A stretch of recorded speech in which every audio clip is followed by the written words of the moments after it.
welcome to another exciting episode of the Andre The Beast Crayton Show.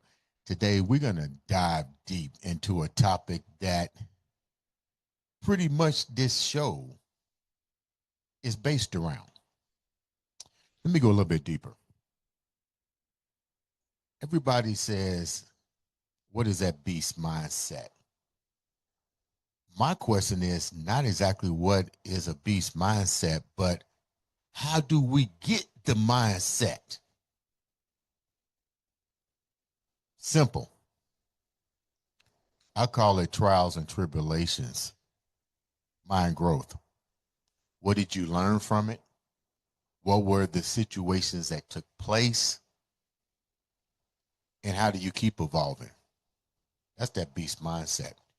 Today, we have a young man who is going to share his journey into that beast mindset, his own beast mindset, because we all got that journey. We can take friends with us, but at the end of the day, you got to do it on your own.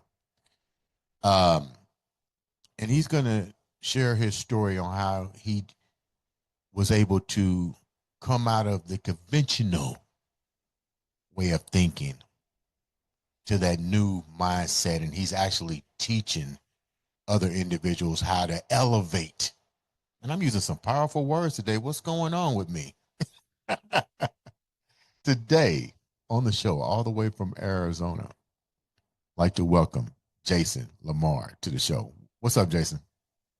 What's going on, man? I appreciate you having me. We're look at that beard, guys. That beard is hitting.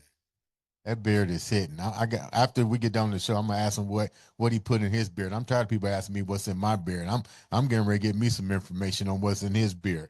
But before we get started, Jason, tell the viewers a little bit about who Jason Lamar is before we get into your story. Oh, Jason Lamar is a mindset coach, California originally. Made some poor choices when I was younger, but turned it around, realized, took responsibility, realized everything that I had done was on me. And if I was able to mess my life up, then I was able to turn it around. And I did exactly that. Damn, that's deep. California, what's it like growing up in California, first of all? We hear the Oh man, we hear the stories about the Compton, the Long Beach, and the rap stories. But what's it really like growing up in California as a young man?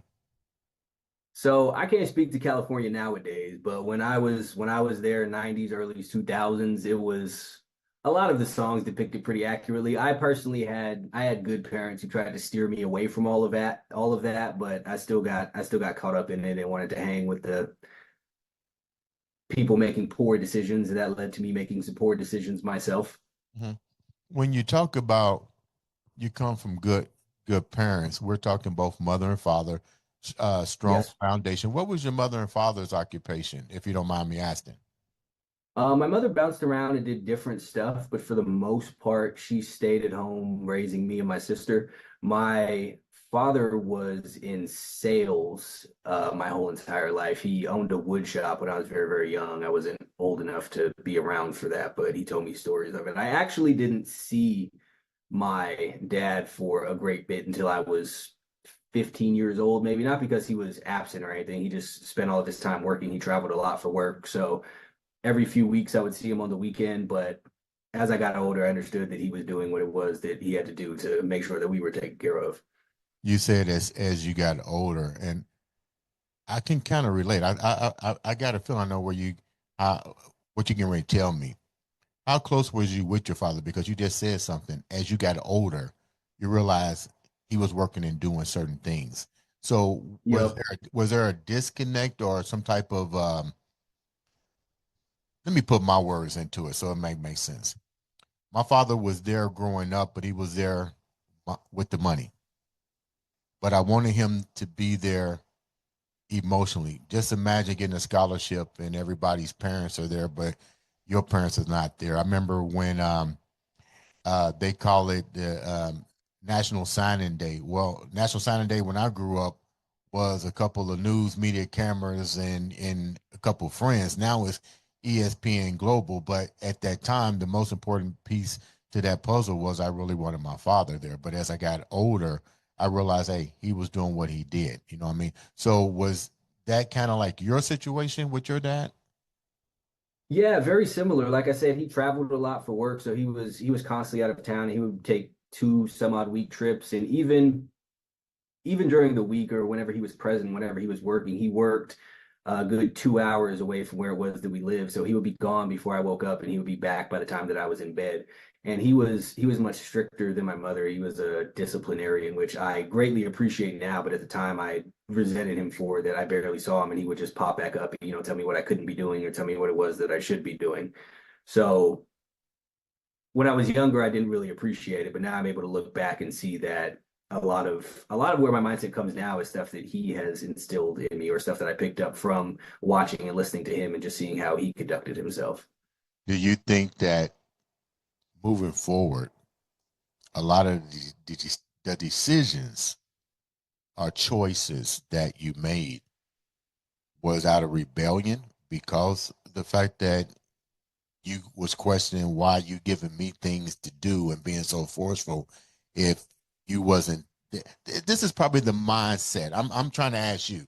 This is probably the mindset that young men and probably females have when it comes to dealing with authority and the parents and the lack of what we consider being a parent.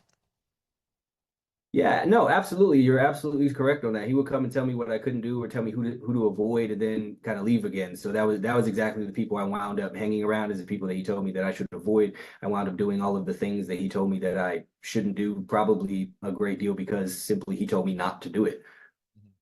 What were some of the choices that you made that um now that you look back on, you go, wow. And why do you think you made them outside of that? But I know it's peer pressure too, but what were some of the choices that you did make? Oh, so man, I wanted to hang out with the gang members and the drug dealers. I listened to, all the 50 Cent was big when I was a kid, all of that. So I wanted to be a part of that. That was really what I had to look up to. Mhm. So and those were the older people. Those were the only really older people that I had access to was the people who weren't doing anything positive, but just wanted their approval. I wanted their validation. I wanted them to tell me that I was a certain way or get the head nods and the all of that. What was the consequences of following these individuals with your life growing up? Oh man, the big in all honesty, I've been arrested several times. I found myself in juvie for a little bit. I wound up on house arrest off of that and on probation for quite some time. But I think the biggest consequence, quite honestly, was the world view that I had taken away from it and how I viewed people around me and everywhere I would go, I would think that some people were having some sort of issues with me or something like that, or I was going to have a problem everywhere that it was that I went. And from looking at the world that way, I kind of manifested that and got myself into a lot more trouble than I necessarily needed to be in simply because I was in a way looking for it. How did you want what was the part of your life? Because you mentioned being detained numerous times in your life. I don't like using the word incarceration. Let's just call it you was detained. Detained simply means to me you try to find a way to reevaluate your life or the circumstances. What was the one pivoting point out of these unfortunate detainments that the light bulb finally went off? What was that one spark that made you go, okay, I need to quit this shit? So the big thing for me, I was actually a little bit older, 22, maybe 23 years old. I had a friend that I met, friend that I met when I first moved to Charlotte. He had an older brother who was always in something. He was in and out of jail all of the time for various misdeeds, so to speak. And I always got along with him really well. But one day we were having a conversation and he said that I reminded him of a younger him. And I had to pause and I thought, this is not what I want my life to be looking at how things are for you. Mhm. When he says a younger him, what was he doing that? What were you doing that made him even resort to that question? So it was a lot of conversations that we would had. It was having issues with people or because when I was younger, the cool thing was to not let anyone look at you away, talk to you a certain way without immediately going to some form of violence. That Mhm. was the mindset at the time, I guess. And again, I wanted the approval from all of the older people that I was around telling me, yeah, you're down, you're real. You wind up leaving California to go. Did you say North Carolina? North Carolina, yeah, when I was 18. Why did you go to North Carolina from California? So my dad actually moved out there for work, but looking back on it now, it occurred to me that the reason that he even went and took that job in the first place was to get me away from what I was around. Hmm. Get you another opportunity. Did you see it as an Yeah, opportunity? absolutely. Did you see it as an opportunity? At And the time, no. At the time, I was furious. I hated everything. I hated Charlotte. I hated North Carolina. I hated my parents for making me go there. And I was on probation at the time. So one of the conditions of my probation was that I had to live with them. So I didn't really have a choice in the matter. And I resented everyone for it. But it wasn't until I got older that I realized that him making that choice to take me over there was what it was that kept me from winding up in a much worse situation than anything that I had been in. mhm, were you still making unsafe choices when you As got soon as soon as I got there, as soon it wasn't within a week or two, I found some people that I should not be around and immediately went to right? doing things that I should not be doing. What your dad say? Look, boy, when are you gonna get it through your head? Oh man, no, he kicked me out of the house as soon as he found it was I had an ounce of weed in my room that he found and kicked me out immediately. You was still were you still on probation when he put you out? I was I had just so this was 2006. I went up on probation. Towards the end of the year, he had went out to California because he was always out there on business, and he had did whatever it was that he did. He got me off of it early and got my record expunged. So I had just gotten off of probation. What happened when your dad removed you from the place of residence? Did you have an outlet to go to, or No, I wound up living at a bus stop mostly off of Albemarle and Farm Pond in Charlotte. when you're laying there? I told you I can relate. When you're laying there in the back of a car or whatever, what were some of the thoughts that was going through your head? So I was mad at everyone because at the time I was blaming everyone for the situation that I was in except for myself. Mhm. But I think different than a lot of people, I didn't just stop it there. I realized that I had to still get myself out of the situation. When you say out of it, what do you mean? I had to find a place to live. I had to find a way to make money. I had to find a way to feed myself. I had to find a way to get myself a car to get myself out of the bus stop inside. How long were you homeless? 3, 4 months. Really? How did you maneuver? How did you maneuver? That's crazy. Oh man, it was Now that you look back on it, I mean, you probably like, holy shit. Like, how did you maneuver? How did you shower? How did you eat? How did you stay warm? The, so fortunate. The warmth wasn't too big of an issue. It was closer to summertime. But as far as showering, gym membership, there was a Dollar Tree near me at the time. This was when everything was still $1 or less there. You get a pack of hot dogs for 79 cents. Mhm. And you could just eat those. You don't have to cook them or anything like that. But of course, at the time, my biggest focus was making sure that I had some weed to smoke, some black and mild stuff like that. So I was still focused on the wrong things. What would that, I don't know that much about recreational things. When you was doing searching for the black and miles or whatever the high, did it how long were you temporarily comfortable with that state of mind that the drugs had you down? Very, very little. But one of the biggest issues with weed is that you smoke it. It makes you feel good about everything, or at the very least not care about your issues. So then you come down and you're like, you just want to get back to that feeling. And people always act like it's a harmless thing, but while it might not have the same health effects as cocaine or something like that, the effects on your mind and your motivation and your desire to be better is what's really detrimental about it.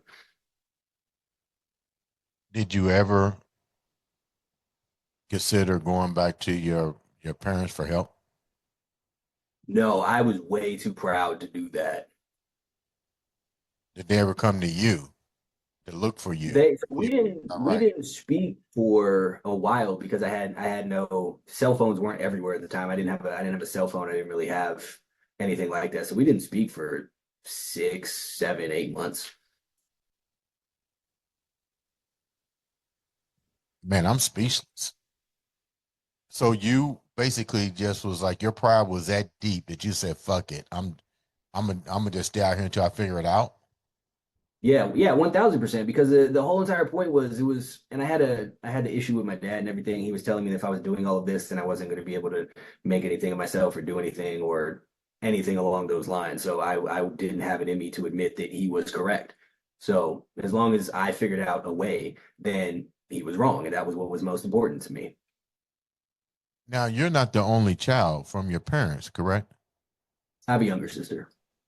How was your younger sister dealing with your situation?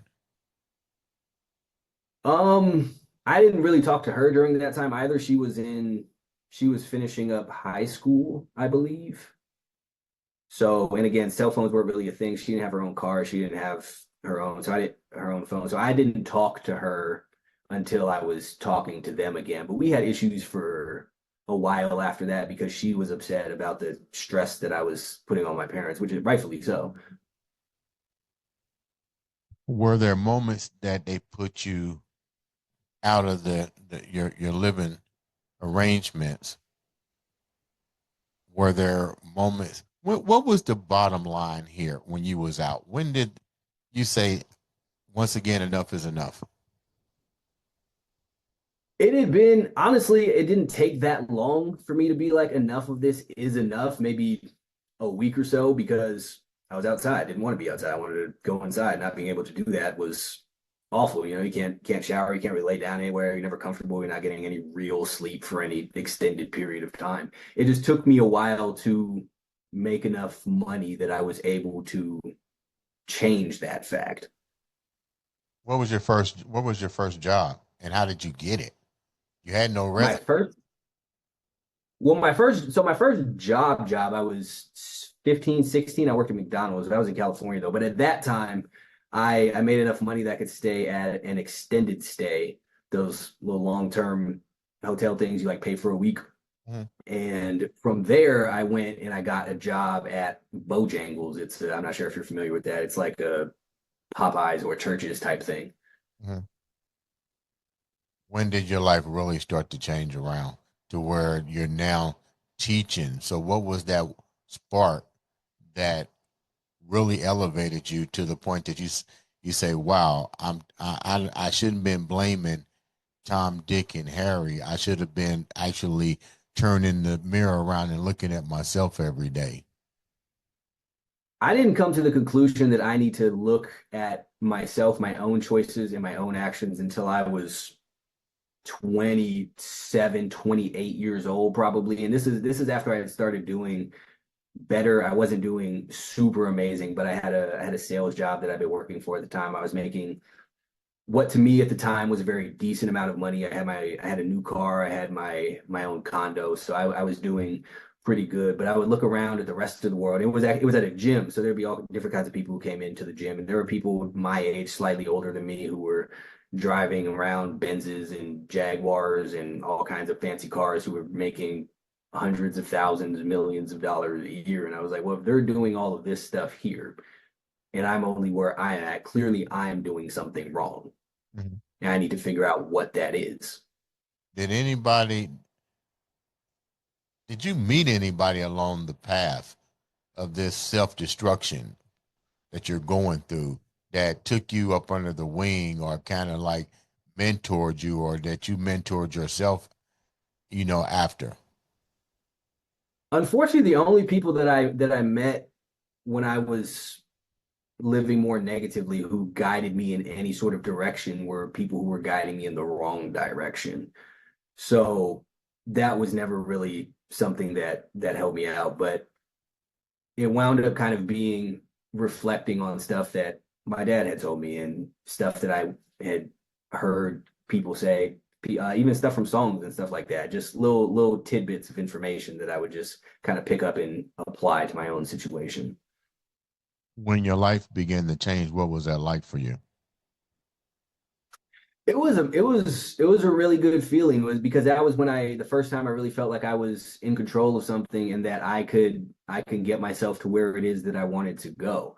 And I hadn't really felt like that for the majority of my life. I was very directionless. Even as I was doing better, I was still kind of just drifting along with no real purpose. You wind up getting an opportunity to get into real estate. How did that opportunity happen? And was that one of the instruments that really made you start to connect the dots, that major opportunity? So I I got into real estate when I first moved to Phoenix because it was a sales job and I had always done sales and I had heard that people made a lot of money doing real estate. So I went to go get my real estate license and I had stumbled across someone talking about real estate investment, wholesaling, flipping houses and stuff like that. Mhm. And it piqued my interest. I looked more into it. It was they were talking about flip houses with no money out of your own pocket. I came to realize that that isn't really how things worked, but that was the first thing that kind of led me to down a path of doing much better and where I really realized that there were a lot of bigger opportunities than what it was that I was aware of. You decided, when did you decide to, did you ever go back to your mom and your dad and make amends? And if so, what was the things that you share with your mainly your dad, because that's who you had pretty much the battling of the bulls with? Yeah, so unfortunately, so me and my dad started getting close again when I was 24, 25 years old. I still wasn't really in a place where I was fully aware that he was, teaching me everything that was best and he was instilling in me some good, solid wisdom and lessons. So I never got to have the conversation with him that I would have liked to have when I was, I think, 28 years old. He got diagnosed with what wound up being Alzheimer's. So by the time I realized that what he was telling me was stuff that I should have been listening to the whole time and the impact that his lessons had made, I never got a chance to really share it with him. How does that make you feel now? Um, so one of my perspectives in life is it came from him looking back that I realized that I try not to stress or worry myself over the things that I cannot do anything about. And I think that he would have had the exact same perspective had he found myself in his situation. So I try not to focus too much on that because there's not any good that it will bring me. Instead, I focus on what it was that he taught me and trying to implement that. And that's my way of kind of showing him that I understand and appreciate it, and I feel in whatever capacity he's aware of that. You're now teaching mindset coaching. Explain to me why you're teaching it, what's the importance of it, and how is changing someone's mindset going to elevate them? So the reason I teach it is because shifting the way that I thought is what changed my life. It is what allowed me to get to where it is that I am currently. It's what allowed me to get out of the phase of just being lost and kind of aimless and going through the world. And there was I heard Nipsey Hussle say it. I don't honestly know if his quote, but the highest human act is to inspire. And I believe that if you figured out a way to improve your life, the best thing that you can do is teach other people how to improve their life. And the more lives that you can affect, the better that you are doing, making the world an overall better place as a whole. People like to talk about that all of the time, but they focus on all kinds of things that aren't actually actionable. I feel like if you actually want to make a difference, you have to do it on an individual person level. You create those kind of ripple effects from every single person that you help do something. As far as the importance of it goes, everything starts with your mindset and your perspective. The way you view the world shapes the world that you live in. Like I said earlier, when I was walking around thinking that I was going to have problems everywhere, I had problems with everybody. When I thought that I was unlucky, everything that happened was a sign of bad luck. And it's all about how you view things. The difference between trauma and triumph is your perspective on it. You're now teaching mindset coaching. What are three of the things that you're seeing from individuals that you saw in yourself? I'm sorry, in what aspect or what sense? As you teaching mindset coaching to individuals, some of the students that you're running in contact with, I'm a firm believer that people do things in patterns. Like you said, if you walk around and you think bad luck, this happens, and so forth. What are three of the things that you find most common when you're teaching people mindsets?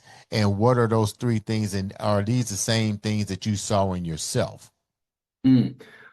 So a big thing is people thinking that their past somehow dictates their present, that because they did or didn't do something a long time ago, that it limits what they can or cannot do currently, or what it is that, or who it is that they can or cannot be currently. Another big thing is a lack of accountability. It's very easy to assign off your problems. Well, I did this because of this, or I did this because of that, or because this happened, I'm here now. But they're not willing to go further down and think, well, if I chose to do this and that's what it is that put me here. And the not being willing to take accountability or responsibility for the situation that you've put yourself in gives power to everything but yourself, and it keeps you trapped where it is that you are.